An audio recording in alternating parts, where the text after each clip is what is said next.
He's latched onto that. A Dhoni special. দর্শক, চেন্নাইয়ের team ম্যানেজমেন্টের মালকিন মুস্তাফিজকে 1 কোটি টাকা পুরস্কার দিলেন। বিস্তারিত জানতে ভিডিওটি না টেনে শুরু থেকে শেষ পর্যন্ত দেখুন। দর্শক, এবারের আইপিএলের 4টি ম্যাচ খেলেই কোটিপতি হয়ে গেলেন মুস্তাফিজ। দারুণ এক আচমকা বিশাল চমক দিল চেন্নাইয়ের সুন্দরী মালকিন। কারণ আইপিএলের দারুণ পারফর্ম করে 4টি ম্যাচে জয়ের ধারা ফিরিয়েছেন বাংলার কাটান মাস্টার মুস্তাফিজুর রহমান এবং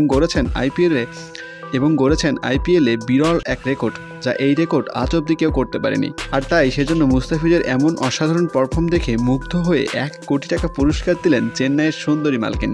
তো দর্শক, এবারের আইপিএলে মুস্তাফিজের এমন দারুণ পারফর্ম দেখে আপনার কি মতামত তা জানিয়ে দিন আমাদের কমেন্ট বক্সে। আর হ্যাঁ, আপনি যদি আমাদের চ্যানেলে নতুন হয়ে থাকেন তাহলে অবশ্যই সাবস্ক্রাইব করে পাশে থাকবেন। ধন্যবাদ।